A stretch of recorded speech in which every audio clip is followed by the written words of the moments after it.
ಆತ್ಮೀಯ H60 news ಅರ್ಥಾತ್ ಸೀತಾರಾಮ್ ನ್ಯೂಸದ ವೀಕ್ಷಕರೇ, ನಾನು ನಿಮ್ಮವ ಎಂ ಆಯುಧ ಮಲ್ಲಪ್ಪ ಜೊತೆ ಅವರು.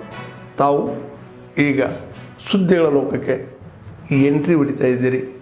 ಈ ಸುದ್ದಿಗಳನ್ನು ಪ್ರತಿಯೊಂದು ನೋಡೋ ಜೊತೆಗೆ ನಿಮ್ಮ ಅಭಿಪ್ರಾಯಗಳನ್ನು ಹಂಚ್ತಾ ಇರಿ. ಯಾಕಂದರೆ ಈ ಸುದ್ದಿಗಳು ನಿಮಗಾಗಿ, ನಿಮ್ಮ ಬದುಕಿಗಾಗಿ, ನಿಮ್ಮ ವೈಚಾರಿಕೆಗಾಗಿ, ನಿಮ್ಮ ತಿಳುವಳಿಕೆಗಾಗಿಯೂ ನಿಮಗೂ ಗೊತ್ತು. ಜೊತೆಗೆ ನಮಗೂ ನಿಮ್ಮೊಂದಿಗೆ ಇದೊಂದು ಮಾತಾಡುವಂಥ ಜೊತೆಗೆ ಸುದ್ದಿಗಳನ್ನು ಬಿಡುವಂಥ ಕೆಲಸ. ಈ ಕೆಲಸದಲ್ಲಿ ನಾವು ನಿಮ್ಮೊಂದಿಗಿದ್ದೀವಿ ಅಂತ ಹೇಳ್ತಾ ನೋಡ್ತಾ ಇರಿ ಸುದ್ದಿಗಳನ್ನು.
ಎಷ್ಟು ನೀಡಿದ್ದಾರೆ ಅದ್ರ ಪ್ರಕಾರ ನಾವು ಚೆಕ್ ಮಾಡಿ ಅವ್ರಿಗೆ ಅಲೋ ಮಾಡಿ. ಆ ರೀತಿಯಿಂದ ನಾವು ಯಾರ ಅನುಮತಿ ಇಲ್ಲಾರದವ್ರು ಬರಬಾರ್ದು ಅಂತ ಮತ್ತು ಬೇರೆ ರೀತಿಯಿಂದ ಎಲ್ಲ ಸೆಕ್ಯೂರಿಟಿ ಆಕ್ಟಿವಿಟಿಯಿಂದ ನಾವು ಚೆಕ್ ಪೋಸ್ಟ್ ಹಾಕಿದ್ದೇವೆ. ಒಟ್ಟಾರೆ ಅವ್ರದ್ದು 3 to 5:30 ಇವತ್ತು ಅದರಲ್ಲಿ total entire person stage programme under 5:15 3 to 5:30 ಒಳಗಡೆ ಅವ್ರು ಕಾರ್ಯಕ್ರಮ.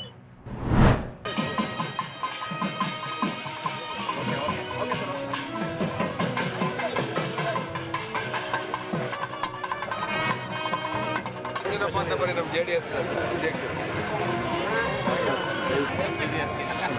ಆಮೇಲೆ ಇದು ಪ್ರೆಸಿಡೆಂಟ್ ಜೊತೆ ಹೋಗಿದ್ದೀರಲ್ಲ,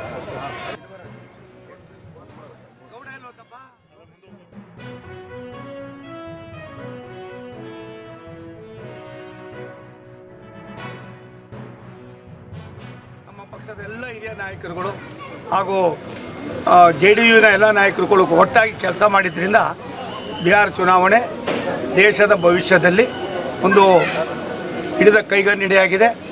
ದೇಶಕ್ಕೆ ಭವಿಷ್ಯ ಇದೆ ಅನ್ನೋದಕ್ಕೆ ಬಿಹಾರ ಚುನಾವಣೆ ನಮಗೊಂದು ದೊಡ್ಡ ಸಂದೇಶವನ್ನು ಕೊಟ್ಟಿದೆ.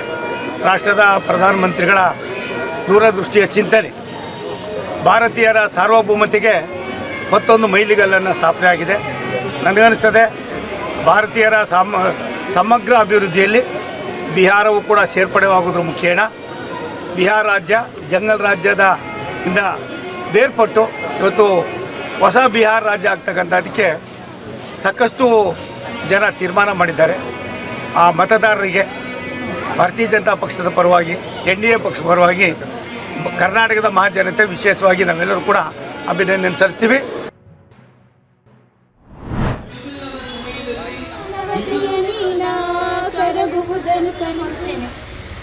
ಕಾರ್ಯಕ್ರಮವಾಗಿ ಸಂಜನಾ ಹಾಗೂ ಗೌತಮಿ ರವರಿಗೆ ಧನ್ಯವಾದಗಳು. ಆಗಮಿಸಿರುವಂತಹ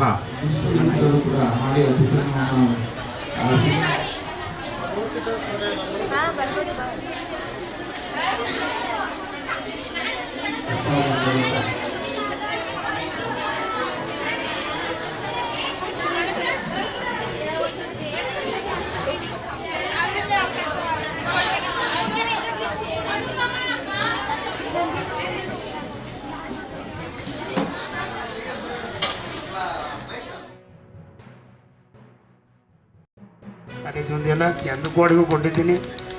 ಹಾಗೆ ವೆಂಕಟೇಶ ಛತ್ರ, ಹರದನಹಳ್ಳಿ ಸುಮಾರು 1 ಕೋಟಿಯಷ್ಟು ನನಗೆ ಬರ್ತಕ್ಕಂಥ CSR ಸಮಾಜ ಸೇವೆಗಳಿಗಾಗಿ ಅಂತೇಳಿ ಆಯಾ ನಿಗಮಗಳಲ್ಲಿ ಇಡ್ತಕ್ಕಂಥ ಅನುದಾನ ಬಹುಪಾಲು ನಮ್ಮಲ್ಲಿಗೆ ಬಳಸ್ಕೊಂಡಿದ್ದೀವಿ. ಅಂದರೆ ನಮ್ಮಲ್ಲಿ ವಿದ್ಯೆ ಮಾತ್ರ ಆಯಾ ಜಿಲ್ಲೆ ಅಥವಾ ಒಂದು ರಾಜ್ಯ, ಒಂದು ರಾಷ್ಟ್ರ ಮುಂದೆ ಬರಬೇಕು ಅಂತ ಹೇಳಿದ್ರೆ ಶಿಕ್ಷಣ. ಹಾಗಾಗಿನೇ ಮೊನ್ನೆ ನಾನು ಕೇರಳದ ಮುಖ್ಯಮಂತ್ರಿ ಘೋಷಣೆ ಮಾಡು ಇಡೀ ದೇಶದಲ್ಲಿ ಬಡತನವೇ ಇಲ್ಲದಿರ್ತಕ್ಕಂಥ ಯಾವುದಾದ್ರು ರಾಜ್ಯ ಇದ್ದರೆ ಕೇರಳ ಅಂತ. ಆ ಮಟ್ಟಕ್ಕೆ ನಮ್ಮ ರಾಜ್ಯನೂ ಆಗಬೇಕು, ಅದೇ ನಮ್ಮ ಆಸೆ. ಹಳೆ ಮೈಸೂರು ಭಾಗದಲ್ಲೂ ಕೂಡ ಸಾಕಷ್ಟು ಹಿಸ್ಟಾರಿಕಲ್ ಪ್ಲೇಸಸ್ ಇವೆ, ಅದರ ಜೊತೆಗೆ ಪಾರಂಪರಿಕ ಕಟ್ಟಡಗಳು ಕೂಡ ಇದೆ. ಅದರ ಬಗ್ಗೆ ಕೆಲವು ಸಂದರ್ಭದಲ್ಲಿ ಮಕ್ಕಳು ಎಲ್ಲರೂ ಕೂಡ ಎಲ್ಲ ಜಾಗಕ್ಕೂ ಹೋಗಿ ನೋಡೋದಕ್ಕಾಗಲ್ಲ. ಹಾಗಾಗಿ ಇಂಥ ಒಂದು ಎಕ್ಸಿಬಿಷನ್ ಬಂದಾಗ ಆ ಮಕ್ಕಳು ಆ ತಯಾರು ಮಾಡೋ ವಿಷಯದಲ್ಲಿ ಸಾಕಷ್ಟು ಮಾಹಿತಿಯನ್ನು ಓದ್ಕೊಳ್ಳುವಂಥದ್ದು, ಅದರ ಜೊತೆಗೆ ಇವತ್ತು ಎಲ್ಲ ಕಾಲೇಜಲ್ಲೂ ಕೂಡ ಎಲ್ಲ ಫೆಸಿಲಿಟಿ ತುಂಬ ಚೆನ್ನಾಗಿದೆ, ಇಂಟರ್ನೆಟ್ ಫೆಸಿಲಿಟಿ ಇದೆ. ಹಾಗಾಗಿ ಅದನ್ನೆಲ್ಲ ಬಳಸ್ಕೊಂಡು ಅವರು ಈ ವಿಷಯದಲ್ಲಿ ಭಾಳಷ್ಟು ಆಳವಾಗಿ ಅಧ್ಯಯನ ಮಾಡೋಕ್ಕೆ ಅನುಕೂಲ ಆಗ್ತದೆ. ಏನಪ್ಪ ಅಂತಂದರೆ ಕರುನಾಡ ಕೋಟೆಗಳು ಅಂತಕ್ಕಂಥ ಒಂದು ಪುಸ್ತಕದ ರೂಪದಲ್ಲಿ ಬಂದಿರತಕ್ಕಂಥ ಆ ಒಂದು ವಿಶೇಷತೆ ಏನಪ್ಪ ಅಂದರೆ ಕರ್ನಾಟಕದಲ್ಲಿ ಇರ್ತಕ್ಕಂಥ ಎಲ್ಲ ಕೋಟೆಗಳ ಒಂದು ಒಳಗೊಂಡಂಥ ಒಂದು ಪುಸ್ತಕ. ಆ ಪುಸ್ತಕದಲ್ಲಿ ಇದುವರೆಗೂ ಕೂಡ ಬೆಳಕಿಗೆ ಬಂದಿರದೇ ಇರತಕ್ಕಂಥ ಒಂದಷ್ಟು ಕೋಟೆಗಳನ್ನು, ಸುಮಾರು 26 ಕೋಟೆಗಳನ್ನು ನಾವು ಗುರುತಿಸಿ ಮಾಡೆಲ್ಗಳನ್ನು ಮಾಡಿಸ್ತಕ್ಕಂಥದ್ದು. ಅದಕ್ಕೆಲ್ಲ ಕಾರಣಕರ್ತರು ಅಂದರೆ ನನ್ನ ದ್ವಿತೀಯ BA ಮತ್ತು ತೃತೀಯ BA ವಿದ್ಯಾರ್ಥಿನಿಯರು. ಕೂಡ ಅರ್ಥಪೂರ್ಣವಾದದ್ದು ಅಂತ ನನ್ನ ಅನಿಸಿಕೆಯಾಗಿದೆ. ಕಾಡು, ನಾಡು, ನದಿ, ಹೊಳೆ, ಝರಿ, ಜಲಪಾತಗಳ ರುದ್ರ ರಮಣೀಯ ಈ ಚಾಮರಾಜನಗರ. ಜನಪದ ಸಂಸ್ಕೃತಿ, ಆದಿವಾಸಿ ಸಂಸ್ಕೃತಿ, ಆಧುನಿಕ ಸಂಸ್ಕೃತಿ, ಈ ಮೂರೂ ಸಂಸ್ಕೃತಿಗಳ ಮೀಟಿಂಗ್ ಪಾಯಿಂಟ್ ಈ ಚಾಮರಾಜನಗರ. ಕನ್ನಡ, ತಮಿಳು, ಮಲಯಾಳಿ, ಉರ್ದು ಹಾಗೂ ಆದಿವಾಸಿ ಭಾಷೆಗಳ ಸಂಗಮ ಈ ಚಾಮರಾಜನಗರ.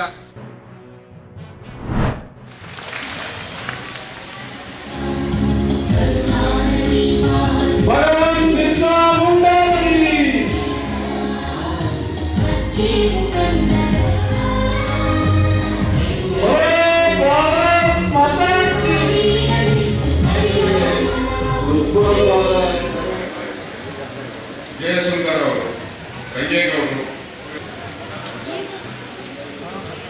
ಆಗಮಿಸಿದ್ದಾರೆ. ತಮ್ಮೆಲ್ಲರ ಪರವಾಗಿ ಅವರು ಸ್ವಾಗತವನ್ನು ಬಯಸೋಣ. ಭಾರತ್ ಮಾತಾ ಕಿ ಮಾತಾ ಕಿ ಭಾರತ್ ಮಾತಾ ಕಿ. संस्कृति है, लेकिन स्वतंत्रता के आंदोलन भी हम कहीं पे कम नहीं है. हमारे अनेक वीर योद्धा है जिन्होंने अपने प्राणों की आहुति दी. अनेक योद्धा है जिनके मैं नाम लेती हूँ, जिसमें भगवान बिरसा मुंडा, तिलका मांझी, सिद्धो कानो, राघोजी भांगरे, कंट्या मामा, भागोजी नाइक, रानी दुर्गावती, ऐसे अनेक ट्राइबल हमारे वीर योद्धा है जिन्होंने हमारे लिए, देश के लिए काम किया. उन सबको कोटि कोटि वंदन करने के लिए आज हम यहाँ आए हैं. ನೋಡಿದ್ದೀರಾ? ಮೈ ಮೇಲೆ ಬಟ್ಟೆನೂ ಕಡಿಮೆ ಇರೋದು, ಮೈ ಮೇಲೆ ಬಟ್ಟೆನೂ ಕಡಿಮೆ. ಅಂಥದ್ರಲ್ಲಿ ಲಕ್ಷಾಂತರ ಜನ, ಸಾವಿರಾರು ಜನನ ಒಟ್ಟುಗೂಡಿಸಿ ಆ ಬುಡಕಟ್ಟು ಸಮುದಾಯಕ್ಕೆ ಆಗ್ತಾ ಇರುವಂಥ ಅನ್ಯಾಯದ ಪರವಾಗಿ ಹೋರಾಟವನ್ನು ಮಾಡಿದ್ರು. ಮೊದಲ ಆ ಬ್ರಿಟಿಷರನ್ನ ಭಾರತ ಬಿಟ್ಟು ತೊಲಗಿ ಅಂತ ಹೋರಾಟ ಮಾಡಿದವರು ನಮ್ಮ ಭಗವಾನ್ ಬಿರ್ಸಾ ಮುಂಡಾ ಅವರು. ಅದಕ್ಕೋಸ್ಕರ ಇವತ್ತು ನಾವು ಅವರ ಒಂದು ನೆನಪನ್ನು ಮಾಡ್ತಾ ಇದ್ದೀವಿ. ನಮ್ಮ ಕವಿ ಈ ಸೇರಿದಲ್ಲ ಕವಿ, ಆ ಕವಿ ಒಂದು ಕವನನ ಬರೆದಿದ್ದಾನೆ, ನಿಮ್ಗೆ ಹೇಳ್ತೀನಿ ಆ ಕವನ. ಯಾಕಂದ್ರೆ ಅವ್ರ ಧ್ವನಿಯಾಗಿ ನಾವು ಕೆಲಸ ಮಾಡ್ತಾ ಇದ್ದೇವೆ, ಕೂತಿರೋರೆಲ್ಲರೂ ಕೂಡ ಅವ್ರ ಧ್ವನಿಯಾಗಿ ಕೆಲಸ ಮಾಡ್ತಾ ಇದ್ದಾರೆ. ಪ್ರಧಾನಮಂತ್ರಿಗಳಾದ ನರೇಂದ್ರ ಮೋದಿ ಅವರು ಬುಡಕಟ್ಟು ಸಮುದಾಯವನ್ನು ಗುರುತಿಸಿ ಆ ಒಂದು ಜನರಿಗೆ ಗೌರವ ಕೊಡಬೇಕೆಂಬ ಉದ್ದೇಶದಿಂದ ಏನು ನವೆಂಬರ್ 15 ಜನಜಾತಿಯ ಗೌರವ ದಿವಸ ಅಂತೇಳಿ ಅದನ್ನು ಹೆಸರನ್ನು ಇಟ್ಟು ಭಗವಾನ್ ಮುರ್ಸಾ ಮುಂಡಾ ಅವರ ಜನ್ಮದಿನದಂದು ಒಂದು ಬುಡಕಟ್ಟು ಸಮುದಾಯಕ್ಕೆ ಒಂದು ಜಯಂತಿಯನ್ನು ಘೋಷಣೆ ಮಾಡಿ ಒಂದು ನ್ಯಾಯ ಅಂತ ಒದಗಿಸಬೇಕಂತ ಮಾಡಿರ್ತಕ್ಕಂಥ ವ್ಯಕ್ತಿ ಯಾರಂದ್ರೆ ಅದು ನರೇಂದ್ರ ಮೋದಿ ಅವರು ಮಾತ್ರ ಅಂತ ಹೇಳಿ ಇಷ್ಟಪಡ್ತಾರೆ. मिशन के द्वारा किया जा रहा है पूरे भारत में.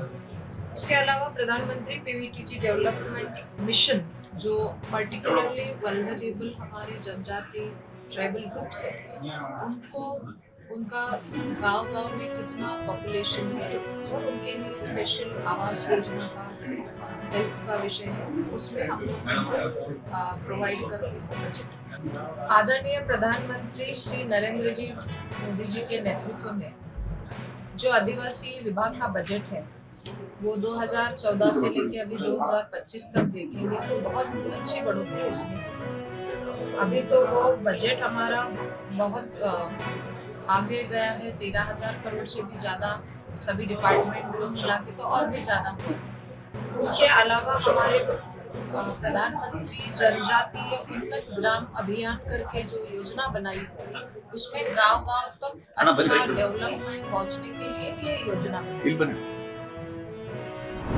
ಆತ್ಮೀಯರೇ, ಎಲ್ಲ ಸುದ್ದಿಗಳನ್ನು ನೋಡಿದ್ರಲ್ಲ, ಏನು ಅನಿಸ್ತು ನಿಮಗೆ?